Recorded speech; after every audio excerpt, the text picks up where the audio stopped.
Hello and welcome to the Catch a Lift Coaches Corner. I'm Cal head coach Melissa Luke, and this week I'm honored to welcome U.S. Army veteran Danny O'Neill to today's show.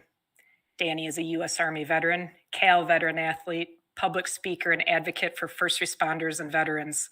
Welcome to this week's episode of Coaches Corner. Danny, welcome to the show. Thank you so much for having me. It's an honor to have you here today. We have a lot we want to cover. Let's get right to it, Danny. Let's start today. Would you just tell us a bit about your life growing up and what would ultimately lead you to the U.S. Army? Yeah, so I grew up in Northern California. I was born in Stockton in 1982, which made me the perfect age when 9/11 came around. And my dad's a Vietnam veteran. To be honest, I had a lot of childhood trauma. And as I got older, even as a teenager, I quickly realized that I was a protector of people. I didn't want to see people get bullied or picked on in front of me. That sort of thing wasn't going to happen. So it kind of was a natural progression, I suppose. When 9/11 happened, it gave me an opportunity to serve my country and change the direction of my life. That's incredible, Danny. So talk to us a little bit about that, and especially for like our generation, like you said, it really was the perfect age for you, to go in the military when 9/11 hit and everything. How did 9/11 impact, your outlook on military service? Yeah, so growing up, I played sports. I was, co-captain of the baseball team, captain of the football team. I loved being part of a team and just this brotherhood that I found there. The military really just made that so much bigger and stronger. The attachment to the guys you serve with, when you go through the most, austere environments, you bond very quickly. And I learned that, once I got into the military after 9/11, I showed up in October for basic training. It was very clear from the drill sergeant's perspective. We were the first crew going through, the first group going through after 9/11. Right. They were training us for war. There was no other ways about it. And I think that changed the tone kind of our training. It made me proud to be able to serve, and just hearing the national anthem had changed. Like it still gives me chills. Before that, it was something before they played, before the games we played, Right. Danny, what MOS did you enlist with? So I was a 13 Fox in the Army. We're called Fisters. Essentially, I'm an artillery guy that goes with the infantry, and when everything goes bad, I call for bombs, mortars, air support, artillery. It's a pretty cool gig, obviously very dangerous, but Yeah. Again, that's what helps bond you with the others you serve with. Danny, when would be your first deployment? So I did the initial invasion in Iraq in '03. I think it's funny that I signed up on 9/11 and then didn't go to Afghanistan. I went to Iraq twice. Right. But that's the Army's way, right? So For sure. I was in 4th Infantry Division in Fort Hood, Texas at the time, and we did the initial invasion. And then I came back. That was, I don't want to say it was an uneventful trip, but I swam in Saddam's pools. I hung out at the palace. Like, things were definitely different than my second trip. Yeah. I wasn't in charge. Yeah. So let's kind of jump to that a bit here, Danny. So you deploy a second time to Sadr City as a squad leader. Would you talk to us about that tour? Yeah, so it was clear from the moment we got there. So most of our guys were split between two FOBs, FOB Rustamaya and FOB Hope, and most of the guys arrived by Christmas Eve. Christmas morning, vehicle-borne IED rammed the gate and killed a couple guys that we were supposed to be replacing. So they were getting ready to go home and didn't. That was our introduction to our area of operation and just our camp Right. in general, right? I hadn't even left the FOB yet to go on patrols. It was a whole nother ball game. Number one, being responsible for 12 other souls as our part of our squad, and then knowing that we were really going to be in a fight for our life every single day. It seemed we would get attacked, whether it was small arms fire, an IED, RPG. Someone was trying to kill us, and you just, at some point you think, maybe I'm not going to go home. Danny, so like you said, you're the second deployment now. It's quite different. You're in charge of 12 other souls, as you put it. For you in that position, what was the most important aspect of leadership for you to be hitting with your men? no one's going to come save us. It's up to us. You have to trust the people to your left and right. And that means that we work together all the time. Like sometimes before we left, we would have bickering and fighting amongst the guys, which is pretty normal. They're brothers. They hang out all the time. It was, for me, imperative to make sure they understood that we're a team and we have to work together. And they did just that. And it was, when we do that, we'll go home. And we did. Danny, what stands out to you most about that second deployment as a squad leader? I don't even know if it was so much as a squad leader, just as a member of the battalion, but the deployment ended the same way it started. The day I left, our FOB was November 26th, 2006. And it was the day Captain Frazier and Captain Hamill were supposed to leave too, but they were killed that morning by a VBIED and an EFP rather, and it destroyed the Buffalo that they were in. They were our Echo company, the engineer, company officer, and executive officer. And, instead of their family getting their hero home after a year in hell, they got a knock at the door, and it took out all of the morale, anything we had left for leaving, the happiness or joy of being able to go home. Right. It just stripped that away. So it was a reminder that whatever was happening when we left, we were going to take part of that with us always. So, it's interesting, Danny, that deployment was definitely bookended for you, in very traumatic ways, both on that front end and on that back end when you all were going to leave. But during it, your unit did suffer quite a number of casualties. Would you touch on that for us? Yeah. So that year we had 9 guys who were killed in action, and I talked to their families.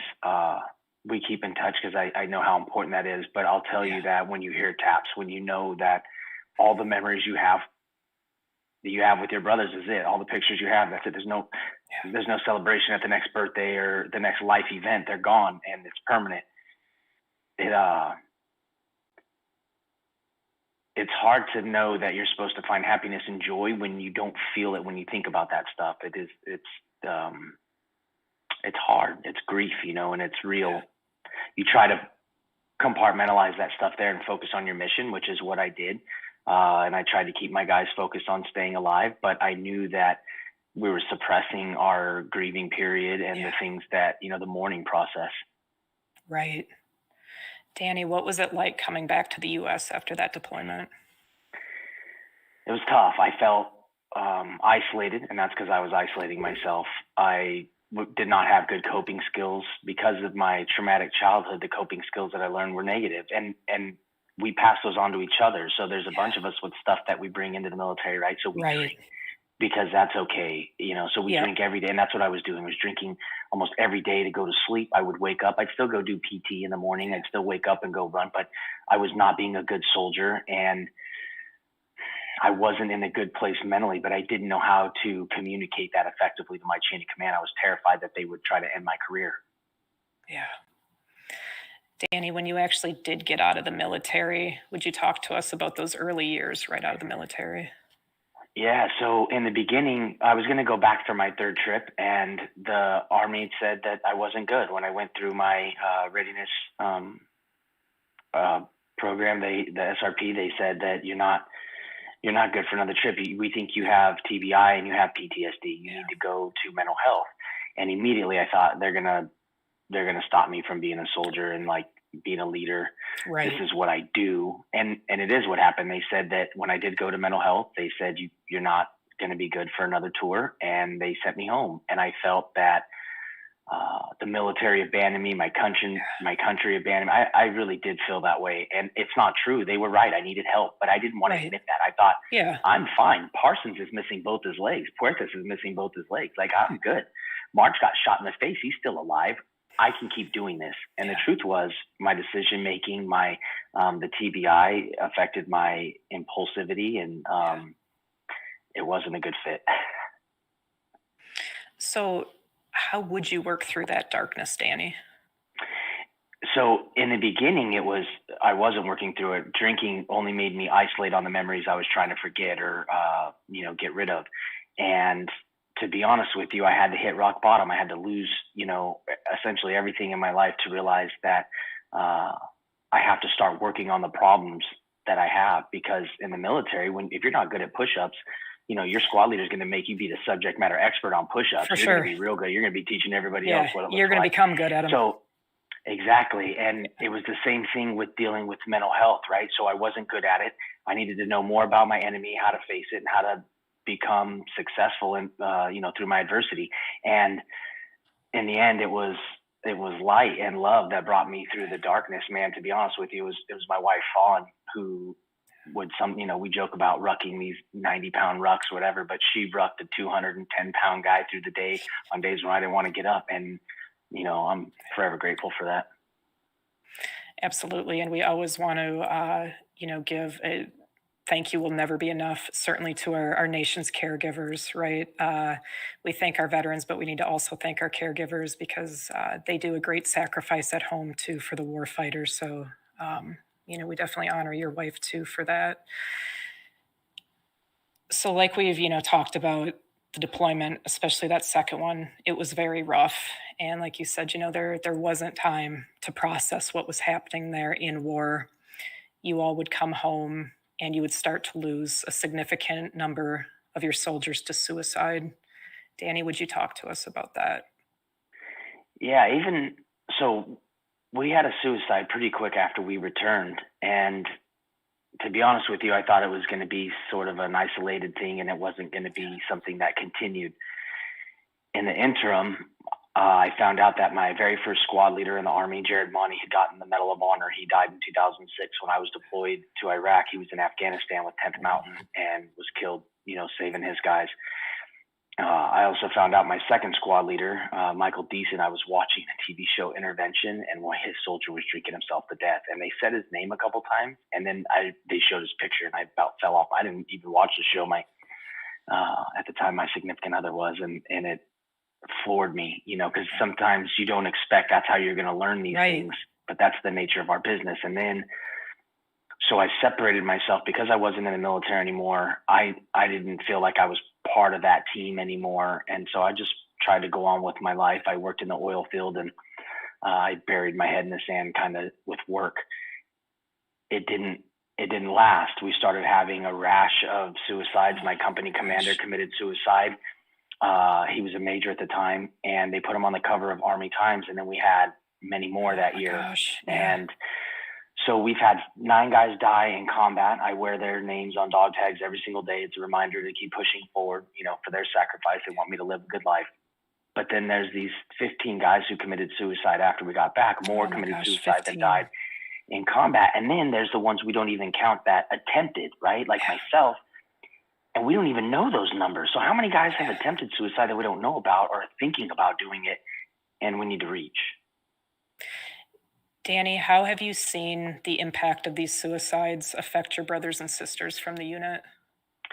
Well, a couple ways. So one, it would kind of give other guys almost like an okay to do it because these guys couldn't handle this stuff. I'm not alone in feeling that way. I'm going to go be with them. And then the opposite. Guys started coming together and saying, we have to do something. We have to take care of each other. And my philosophy has been the same for years. My mantra is we didn't go to war alone. We didn't get in gunfights alone. We don't fight our battles back here alone. I wouldn't have been very successful in Iraq by myself. We're not going to be very successful back here by ourselves. We have to have support. And that's, connection is the number one deterrent for suicide. Because I kind of want to ask that too, Danny. What do you think? And, not necessarily just, out of your unit, but in general, what do you think is driving these suicide numbers in the military community? To be honest, it's the fact that you feel separate from the people you served with once you leave the military. People go to the four winds, right? They're in Texas or New York or California, and you don't see them every day, and you don't have them pushing you to get better every day and encouraging you and giving you crap when you're not, right? And holding you accountable. So that the accountability piece is huge because it reminds them that they are part of this team, that they're an asset, and they have to continue to earn their role on this team every single day through, concerted effort and focus on, self-improvement. As a leader, the military spent a lot of time and effort and energy and money to make sure I was a good leader, and I'm not going to waste that training. So now I tell them, look after each other. You talk to each other. If you don't listen to me, especially like the guys from the South, I'll call your mom. If you don't answer me, I'm gonna call your mama. Yeah. Yeah, whatever it takes. Yeah. Is that so? Let me ask you that, Danny. What is your advice, speaking specifically to the veteran community? What is your advice to other veterans? We hear the stories, we see the articles, we're affected by it individually, from fellow brothers and sisters committing suicide. What do we do as individuals? So the number one thing is you stay the course, right? So as a leader, my job is to tell these guys I've struggled with my mental health, right?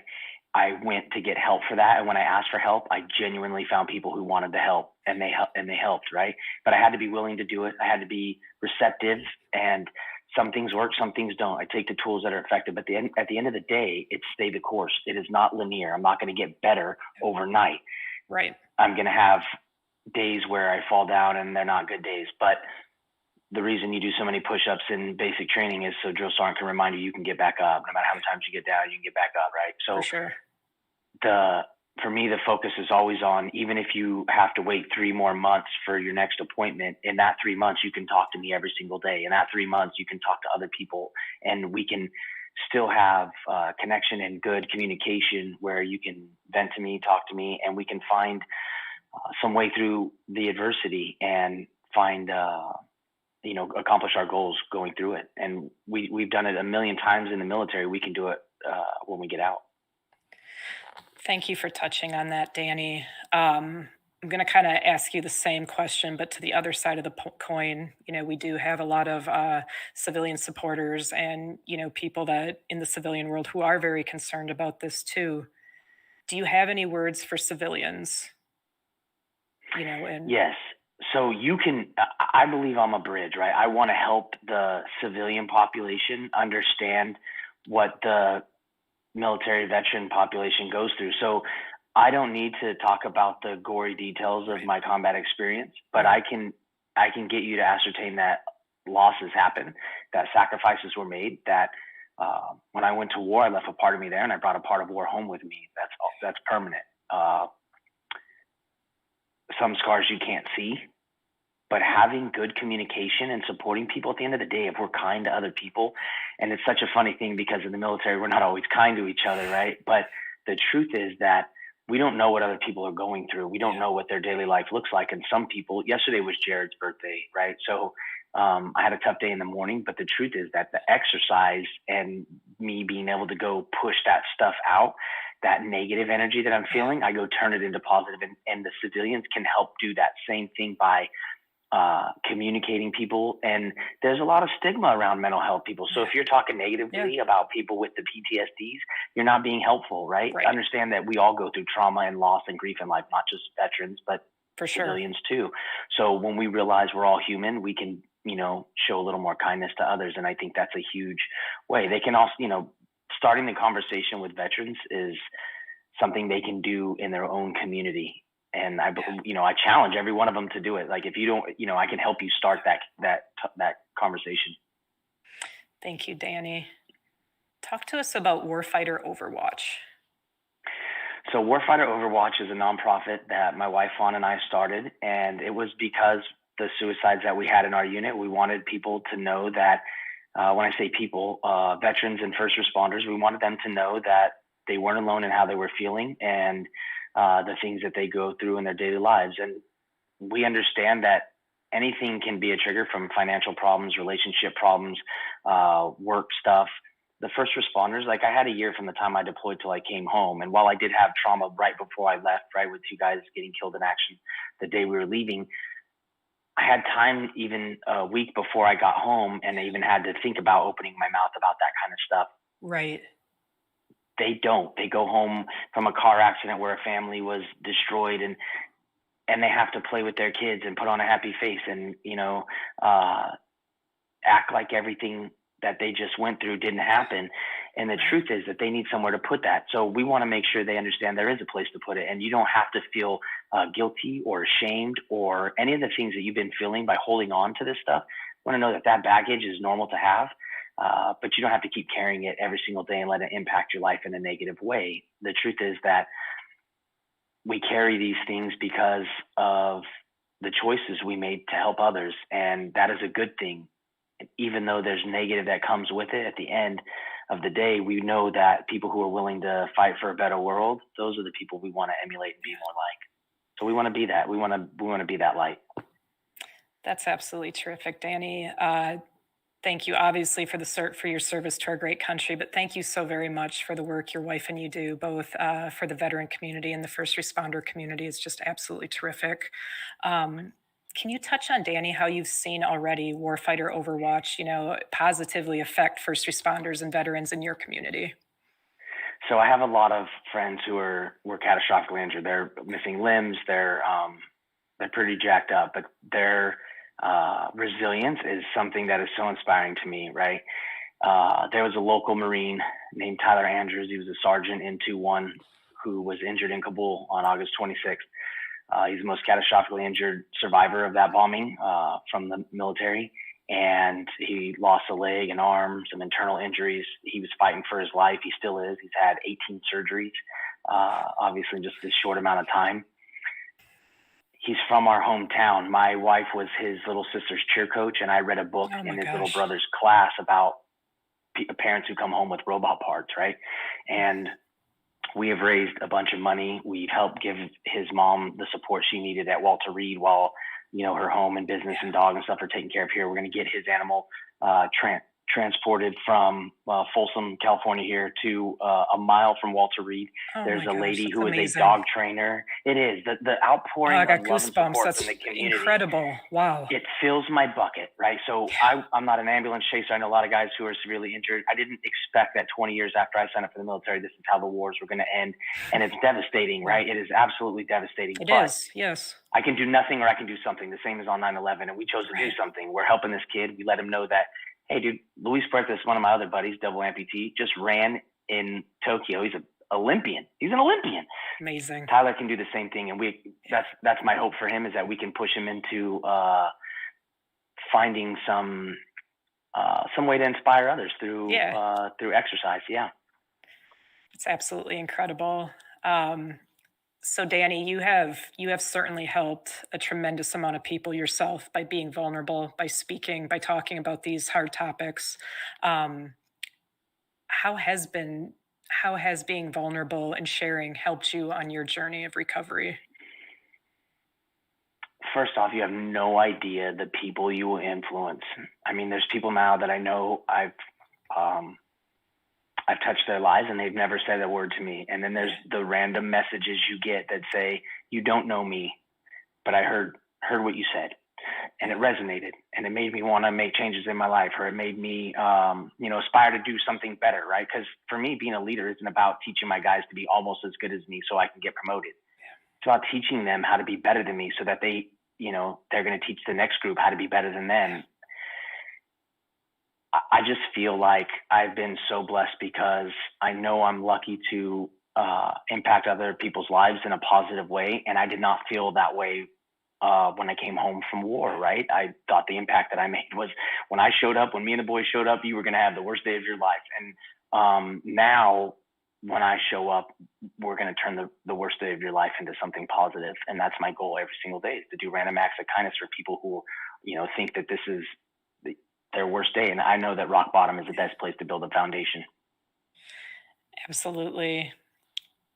Danny, what would you say we can do within the veteran community to kind of bust up that stigma around mental health and keep getting our brothers and sisters moving forward on a positive path? Leaders got to talk about your struggles. You have to talk about your struggles. That's number one. And I think after that, it's all about communication with each other. You have to check in. You have to get a text thread going, a Facebook private group, a message, whatever it is that you need to do. We do Zoom calls so that people can see each other face to face, right? We learned through COVID that you can still see each other face to face. Oh, for sure. 3,000 miles away. Yeah. That connection is huge. So allowing the guys to connect with each other and feel like I am part of this brotherhood still, or this sisterhood, I am part of this family. And I'm grateful because these people are amazing, right? When you see, especially, I learned very quickly, like as a squad leader, I'll never forget the first time I gave a guy the squad automatic weapon. Here's a saw. The only time it's a machine gun, right? So the only time he had ever seen a machine gun was on Rambo. He was terrified.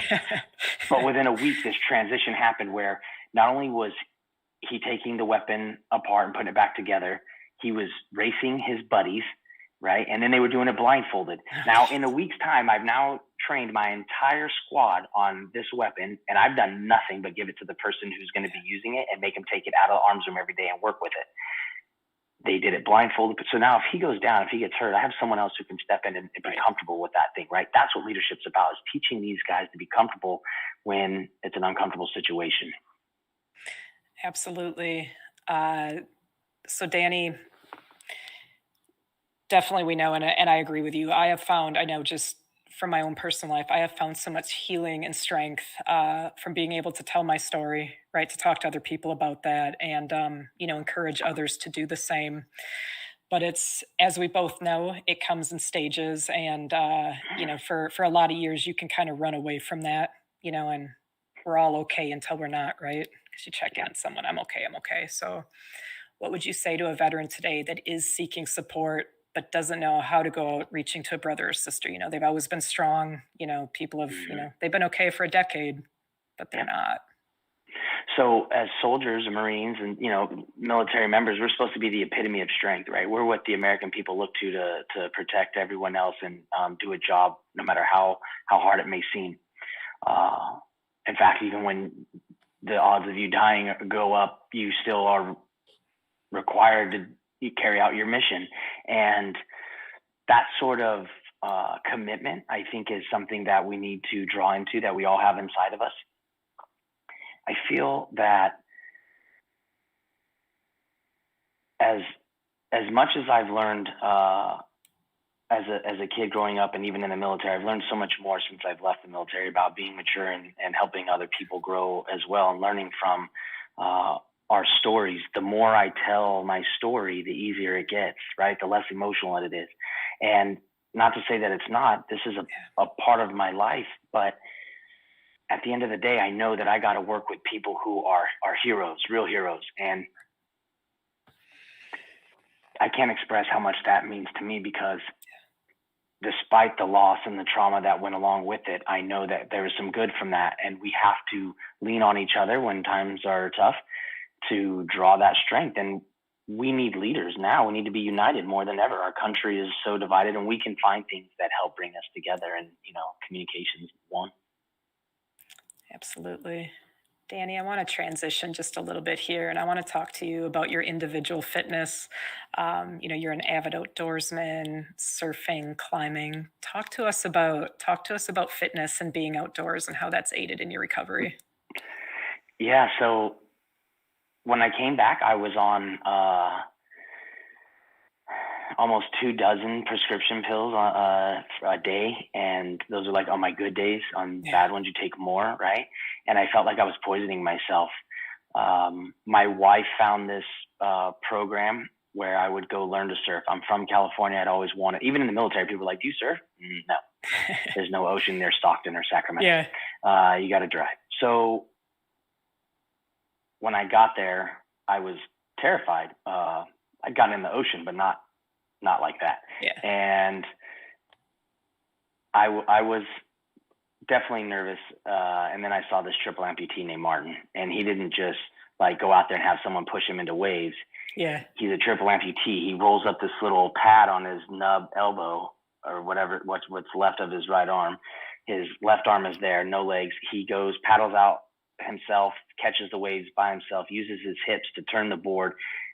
And you say, I've ran out of excuses. I'm learning to surf today. And then when I did that, it was, so this is one thing that, like, I know you would ask, like, what is something you can do, like, for veterans? What can we do? Getting out of your comfort zone is where you're going to find your passion, right? So you don't know what your passion is until you start doing something and you do it more than once. Like, maybe you'll find something you like, but passion, I don't know. It takes time. When I got out into the ocean and started surfing, by the end of the week, I knew this was something that I was going to continue to do. And to do that, I needed to exercise. I needed to get in better shape. I was like 240 pounds. I was, I'm 5'10". This was not good for me. I quit drinking. I quit taking my prescription pills. My wife found Catch a Lift Fund, and I started getting in shape. Yeah. And that's incredible. Really the catalyst for my life change. Wow. Danny, about what year was that then when you all found Catch a Lift? So that was in 2015. And so I came back from this surf trip kind of dejected a little bit because I knew that even though like I had done okay, there was so much more potential there. Yeah. And I had to get in better shape. There was no other way around it. The only way you can do these things physically, right, is to make sure that you're prepared for that. And it's the same thing with life. Like we have to be prepared for the mental health stuff. Yeah, So you got to train. You have to be for prepared. sure. Like if my guys need me to physically do away, I'm moving. If I'm all beat up and I'm not gonna be able to help them Yeah. or I'm gonna hurt myself doing it. But if I'm ready to go all the time, I don't have to get ready. That's awesome. Oh my gosh. Heck yeah. So tell us a little bit about that, Danny, after you found Catch a Lift then and started, working out and getting in better shape to support that surfing and those activities. I was a distinguished honor grad at basic training. I was like when I got there, I was about as motivated as a person could be, and I was 155 pounds. I mean, I was so small, and when I got out, I was 210. I was much bigger. I'd been working out a lot. That was kind of my life. I exercised nonstop. I was a meathead, a gym rat. And when I quit, I told myself, you got these doctor's notes, these excuses, these, Right. Yep. you don't have to do it anymore. Hmm. And I was so wrong. Like, oh, great. You're 30 something years old. You're going to be beat up for the next 50 years. What are you doing? And that's like my dad was he was in Vietnam and he was a bodybuilder when I was a kid. And I just said, I'm not like, this is going to be the change that I'm going to make right now. Cause I wanted to do stuff with my kids. I wanted my kids to go surfing with me, to go climb in Yosemite with me, whatever it was. I wanted to be able to physically do it with them. And Yeah. at the time I wasn't. And so, man, Catch a Lift, not only was it an opportunity for me to get better and grow as an individual, or shrink, however you want to say that. Yeah. It gave me an outlet, and that outlet was I didn't have to be at the ocean. I didn't have to drive there. I could go find this outside or in my living room, wherever I was at. I could exercise, and that was huge to me. How have you kind of seen that fitness lifestyle, like that transition over kind of into your entire family? You're a father, you've got young children. Will you talk to us about that a little bit? I have I have 4 kids that are here every day. They drive us crazy. So we adopted 2 out of foster care. So we have 2 15-year-old daughters, a 13-year-old son, and an 11-year-old daughter. The 2 15-year-olds are freshman, sophomore. They're 6 months apart. They're on the varsity cheer team at the high school, Folsom High here. And I can't tell you how much respect and admiration I have for cheerleaders. Like they did competitive cheer for several years, and they like doing going to the football games and stuff. My kid's gotten a bloody nose, black eyes. I mean, they have been beat up, arms bruised up. They are tough, and they keep smiling. So it's Yeah. something good to see. And that's linked to their little sister, who's also a cheerleader. She was born at 23 weeks, 1 pound, 1 ounce. She was Oh a my miracle gosh. baby, not supposed to live. And now she runs the house. Like I said, she does everything pretty normal. My son's in cross country. He just had his first meet last Wednesday. First place. I couldn't believe he got first place. I hate running. That's awesome. Yeah, full disclosure, I do too. Yeah. Yeah, I didn't like doing it in the army. And when they took off running, and then they go down a trail, you can't see them. And then when they came back up, I couldn't believe that he was in first place, and he just kept trucking. And as a dad, you just hope that you've rubbed off on them a little, like the good Yeah. things. When I built a home gym during COVID, and they come out there and do pull-ups and dips and jump rope and That's the jump, awesome. the jump off. They do it, and it's like they don't Yeah. have to lift weights, they don't have to do all that other stuff. They love it, and I get to share it with them. For me, that's everything. Oh my gosh, that's incredible. And I think it's probably, at least speaking for myself, probably one of the most rewarding parts of like having a fitness lifestyle is the fact that I can share it with my daughter and my husband. And, it's not just yeah, sometimes I do like to go and just train and be by myself, but I love it. Love having my daughter in there, just, somersaulting around and climbing from bars, and it's awesome. That's very Yeah. cool. Uh Danny, what would you say to veterans, that they haven't found that stride yet to get out and start being physically active again? What would you say to kind of motivate them and give them that proverbial kick in the butt to get after it? Do you remember how good you felt when you finished basic training and you got to your unit, and like how in shape you were, and that you had just went through this, crucible to become a soldier? That inner warrior is in there, and you have to tap into that every single day. You have to choose that when you wake up in the morning, to find something, whatever it is, and improve small improvements every single day, right? And that's where greatness comes from. It's doing the same thing every day, but just getting a little bit better, just doing it a little more efficiently. And it's like I said, for surfing, it was terrifying in the beginning, but now it is my, outside of, that's probably my favorite thing to do. When I get to go get in the ocean, That's it's awesome. cold here. It wakes you up because it's 53 degrees here in Northern California. Yeah, that's That gonna water's wake cold you all up. year. Yeah. It wakes you up and it makes you be present. I don't get to think about Iraq. I don't get to think about anything else. I'm in the moment. And I promise, if you struggle with being present, if you find something that requires your focus, you're going to find some happiness and joy there because you won't be thinking about the bad stuff in life. 100%. 100%. Danny, I have one last question for you today. What does it mean to you to be a Catch a Lift Fun veteran athlete?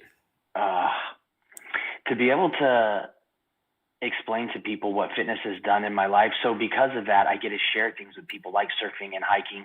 I take a rock every time I go surfing. I take a rock and put it in my wetsuit and I paddle out.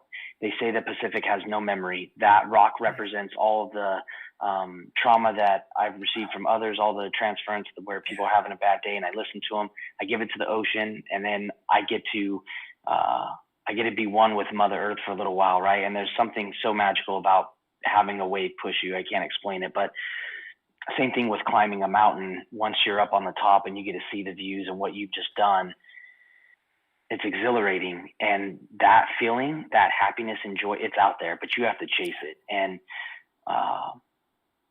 being a Catch a Lift athlete for me means that not only do I have the opportunity to chase it because of what you all do, but I get to share that with others and tell them, hey, you have the same opportunity I did, and you can get better from where you're at right now, as long as we start today and keep going, each day. Beautiful words. Thank you so much, Danny. And thank you so much, first of all, for your service to our great country, for your service that you continue to give with your wife to our incredible community and the community of first responders. Thank you. That's it for this week's episode of Coach's Corner. We will return next Wednesday at 1 Eastern Time with another episode. Thank you again, Danny, for sharing your story and your light with us all today. Huge thank you to ClearBridge and ID Technologies for your support of all things Catch a Lift. Huge thank you to Lynn Coughlin, Henry Pomper, and Kaylee Nasiri for all the work you do to make this podcast possible week after week. And we thank the entire Catch a Lift team. Until next week, keep it real and stay Cal strong.